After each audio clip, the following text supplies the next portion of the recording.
Welcome to the podcast. In this episode, we explore the nearly 60-year journey of Days of Our Lives, from its 1965 debut to its current home on Peacock. We'll dive into the creative forces behind the show, its bold storytelling in the 70s, the supercouples and adventure of the 80s, the wild possession era of the 90s, and the challenge of staying alive in the streaming age. Plus, we'll touch on global syndication, behind-the-scenes drama, and how Days became a true cultural icon. Whether you're a longtime fan or just discovering Salem, this one's for you. Stick around. There's even an original country song at the end, inspired by classic soaps. Like sands through the hourglass. Okay, you know the line. For almost 60 years, that's been the signal to enter the world of Salem. Today, we're doing a deep dive into a real giant of television, Days of Our Lives. It really is a giant. Right. We've mainly been digging through the show's Wikipedia page, which is pretty expensive, as you can imagine. And our goal today is to unpack how this show lasted so long, hitting the key moments. It's kind of staggering when you think about it. Started November 1965, still going today, now on Peacock. We're talking nearly 15,000 episodes. 15,000, that's... Yeah, really? Yeah, puts it way up there globally for longest-running scripted shows. Definitely in a very small club. Okay, so let's go back, way back, 1965. How did this whole thing even start? Who was behind it? It was a husband and wife team, Ted and Betty Corday. They created it. The Cordays, but they weren't just starting from scratch in the soap world, were they? I mean, there were established players. Oh, absolutely not. Days had some serious connections right from the get-go. Erna Phillips, she was a story editor early on. Erna Phillips. Wait, as the world turns, guiding light. That? Erna Phillips? The very one, yeah. The queen of soaps, basically. So having her involved early, that was a big deal. Kind of set a certain standard, you know? Wow. Okay. And wasn't there another big writing name involved at the start? Someone who went on to create another huge show? You're thinking William J. Bell? Yeah, he was really important in shaping those initial stories for Days. He wrote for them for about 10 years, until 1975. And then he left to focus entirely on creating The Young and the Restless for CBS, which also became this massive long-running hit. It shows how that world was kind of interconnected. Definitely. So when Days first hit the airwaves, it wasn't an hour long like people might remember it now. No. It started as a half-hour show, 30 minutes each day. Which was pretty standard then, I guess. Yeah, for daytime dramas. But Days was doing well, picking up viewers. So in April 75, they made the jump, expanded to a full hour. And that hour format stuck, obviously. Allowed for more complex plots, I imagine. Exactly. More characters, more intertwining stories. And it wasn't just viewers who noticed. Critics actually took note early on, too. Really? What were they saying back in the 60s? Well, what's interesting is they praised it for not relying on, like, old-fashioned tropes or nostalgia. They apparently called it out for showing real American contemporary families. Huh. So trying to be relevant right from the start. Seems like it. Yeah. Tackling modern issues in a way that maybe felt fresh at the time. Okay, fast forward a bit to the 70s. Things started heating up then, didn't they? I heard it got a nickname. Something about being daring. Oh, yeah. The 1970s were definitely a defining decade. It got tagged as the most daring drama on daytime. No, daring? Why? What were they doing that was so out there for the time? Well, they were tackling subjects that were still pretty taboo, especially for afternoon TV. The sources point specifically to things like artificial insemination. Wow, okay. That's bold for the 70s. Yeah. And interracial romance, which was still highly controversial. So Days wasn't shying away from storylines that reflected, real social changes and tensions. That must have generated some buzz. I also saw something about a Time magazine cover for a soap opera? Yes, that was huge. January 1976. Ugh. Bill Hayes and Susan Seaforth Hayes, Doug and Julie on the show. They were a real-life couple, too, weren't they? They were. They met on the show, married in 74. So their on-screen romance had this extra layer of public fascination and getting on the cover of Time. I mean, they were the first daytime actors ever to do that, and still the only ones. That's incredible. Really speaks to the show's cultural impact at that moment. Absolutely. It was a major crossover moment. So beyond the buzz, at its heart, the show's always been about families, right? Those core clans. Definitely. It started with the Hortons, Dr. Tom Horton, his wife Alice. They were the bedrock, the sort of moral center in those early days. Suburban, relatable. The good guys, basically. Pretty much. But then, things got more complicated. Other families came in and became just as central. especially the Bradys and the DiMeras. Ah, yes, the classic Brady versus DiMera feud. That's been going for, what, decades? Oh, yeah. It's one of the absolute pillars of the show, that ongoing conflict, those families. And within those families, some storylines really stand out from the early days, stuff that people still talk about. For sure. Wikipedia mentions a couple of really heavy ones from that early period that clearly made an impact. There was the rape of Laura Horton. Right, that was her husband Mickey's brother, Bill, wasn't it? Exactly. Incredibly dark and sensitive territory. And then the whole secret around her son Michael's paternity and how that affected Mickey. That played out for years, like from 68 to 75. Wow. That must have gripped people. Long-term storytelling. And it apparently did really well in the ratings. Sure, they weren't afraid of complex emotional drama. And then there was the Doug, Addie, and Julie triangle. Addie was Julie's mother, right? Yes. So Doug was involved with Addie, but also this intense connection with her daughter, Julie. It was classic soap triangle stuff, but really intense. It ended tragically with Addie dying in 1974. And Doug and Julie eventually got together after that. They did. They finally married in 76. That pairing, Doug and Julie, became one of the show's iconic supercouples, really cemented by all that drama. Okay, so the show's established. It's got families, drama, even controversy. But the style didn't stay static, did it? I read about a shift in the 80s. More action. Yeah, that's a noticeable change. Around the early 80s, with new writers coming in like Sherry Anderson, Tom Racina, the focus tilted a bit. More action-adventure plots started weaving in. Like spies and stuff? Kinda, yeah. Think international intrigue, heroic rescues. Yeah. It was also the era that really solidified the supercouple phenomenon of days. You had Bo and Hope, Shane and Kimberly, Patch and Kayla. Ah, Patch and Kayla. Iconic. Totally. These pairings had huge followings. The adventure storylines gave them dramatic backdrops. It was about adding excitement, maybe a bit more escapism. And then the 90s happened. And things got, weird. Chuckles. Well, weird is one word for it. That was thanks to writer James E. Riley joining the show.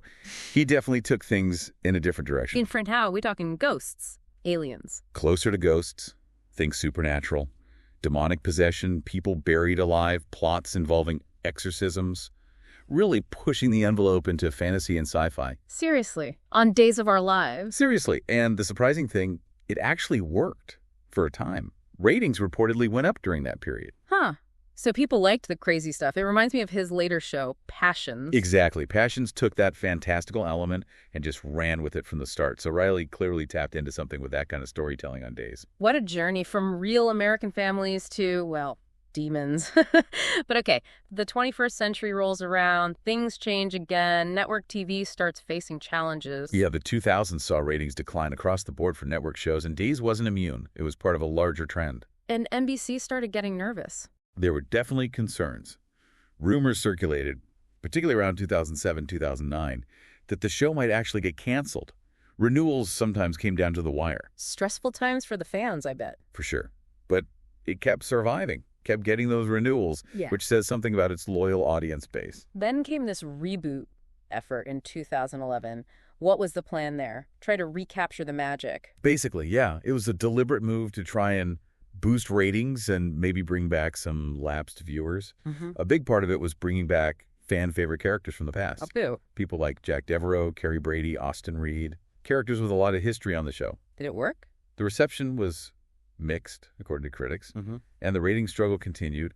There was some turnover with head writers around that time, too, trying to find the right formula again. And then the biggest shift of all, relatively recently, leaving network TV entirely. That was a landmark moment, Yeah. September 2022.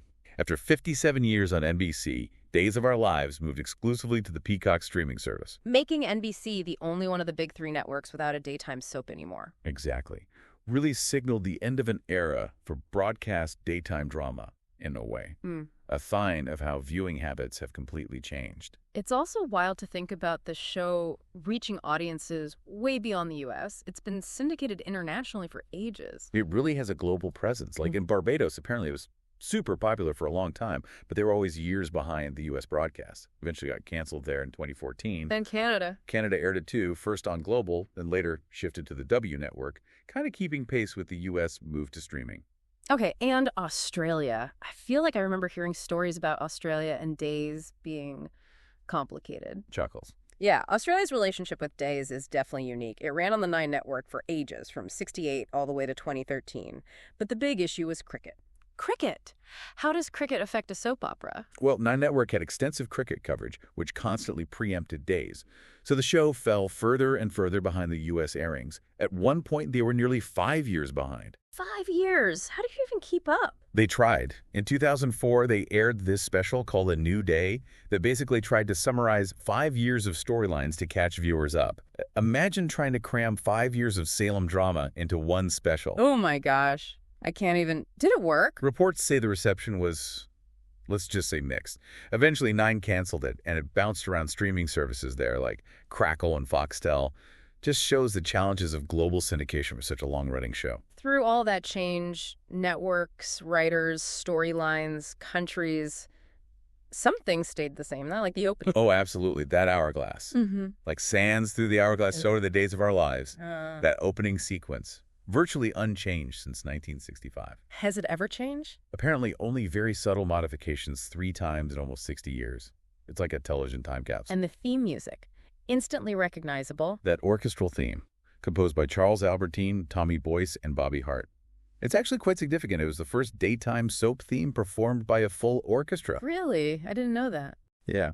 And apparently, Ted and Betty Corday specifically asked for something that felt like sunrise, sunset, from Fiddler on the Roof. You know, that sense of time passing, bittersweet. Huh. That makes sense. It does have that quality. Have they ever messed with the theme much? There was a brief period in 2004 where they used a slightly grander orchestration, and it got shortened a bit in 2009, but the core melody, timeless, it's part of the show's identity. So, tons of viewers, decades on air. Has the show gotten much formal recognition, awards, and things? Oh, yeah, definitely. It's won the Daytime Emmy for Outstanding Drama Series twice, which is the big one, once way back in 1978, and then again more recently in 2013. Plus awards for writing from the Writers Guild. And the actors. Lots of memorable performances over the years. For sure. Many cast members have won Emmys. You've got legends like MacDonald Carey, who was Dr. Tom Horton, Susan Flannery, then later folks like Eileen Davidson, Suzanne Rogers, Tamara Braun, Billy Warlock, Darren Brooks. The list goes on. It's interesting looking at the dates of those wins, sometimes big gaps between them. It really highlights the show's longevity, right? Different eras, different actors getting recognized. It shows a consistent level of talent over decades. And it wasn't just the industry paying attention. Some pretty famous people were fans. This part's kind of amazing, like Supreme Court Justice Thurgood Marshall reportedly used to halt court proceedings to watch the show. Get out. Seriously. That's the story. And Julia Roberts has talked about being a huge fan. She even commented on one of the more out there storylines, the Melazwin plot, which was New Salem spilled backwards during that Riley era. Huh. Okay, even Julia Roberts thought it was wild. Anyone else? Monica Lewinsky mentioned being a big fan back in high school. It just shows the kind of broad cultural reach it had. You know, people from all walks of life getting sucked into Salem. Okay, bringing us closer to today, the show's still going strong on Peacock, hitting milestones, but there have been some recent bumps too, right? Behind-the-scenes stuff. Yeah, it's definitely kept going. It got renewed through 2026. Hit its 15,000th episode in late 2024, and it got picked up for season 61. Plus, they've done spin-offs like Days of Our Lives, Beyond Salem, and A Christmas Movie. Bringing back old favorites for those. Exactly. Lots of familiar faces popped up. But yeah, there have been challenges. Reports surfaced in 2023 about staff cuts and scrutiny over the work environment. And there was an investigation involving an executive. Right. Co-executive producer Albert Alar faced a misconduct investigation and subsequently left the show. And then, more recently, in 2024, longtime actress Ariane Zucker filed a lawsuit alleging sexual harassment related to that situation. So some definite turmoil behind the camera recently. It seems so. It highlights that even for a show this established, running a production involves complex issues, especially these days. So looking back at everything, from 1965, the Hortons, the controversies, the Supercouples, the demons, the move to streaming, it's just an incredible run. It really is. The sheer staying power is remarkable. And how it's transformed from that initial contemporary family drama into something that's embraced, well, pretty much everything along the way. Daring topics, adventure, even the supernatural. It's managed to keep evolving, or at least changing, constantly. And that final leap to streaming is just the latest chapter in that evolution. It survived when so many others didn't. So as we wrap up, thinking about this whole journey, from broadcast TV's heyday to the streaming wars, constantly adapting its stories, what does the survival and, continued life of Days of Our Lives really tell us? What does it say about how we connect with stories told over such a massive time scale and these characters we've known or our parents knew for decades? That's the big question, isn't it? How does that connection form and endure through so much change? It's definitely something to think about long after the episode ends. Like sands through the hourglass, so drift our dreams of ever returning to those forgotten scenes. Thanks for listening.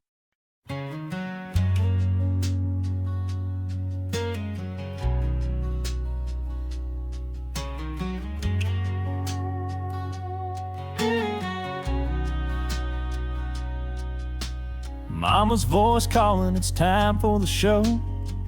Curtains drawn and the lights down low. Grandma in her rocker, I'd sit by her knee as the drama played out on that old TV. Names I remember, stories I knew, hearts broke daily but love pulled through. That organ music would fill the air, and for an hour we didn't have a care. We were turning the dial back home to a place where we weren't alone, laughing and crying through every twist, holding tight to moments like this. Now the screen's gone dark, but I still see those days live on in the heart of me.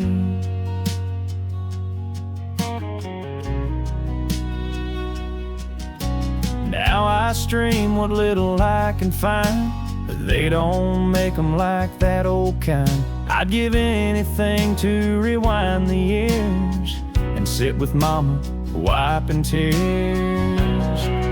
We were turning the dial back home to a world we could call our own. From love triangles to bold returns, we live for secrets and slow burns. Though the tapes are worn and the tapes are few, those stories still feel true.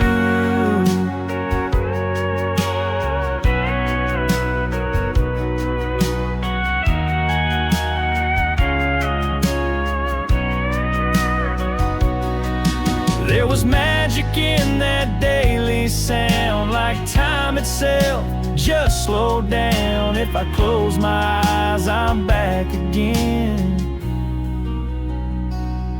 with my first best friends on Channel 10. We were turning the dial back home to small town hearts and big dreams grown. They taught me how to hope and ache, what it means when something breaks. So if they ever bring them back someday, I'll be the first to press play.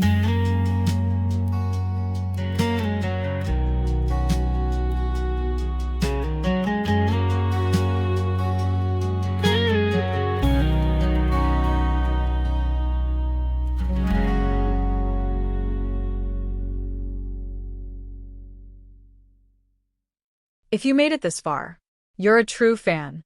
Thank you so much for listening.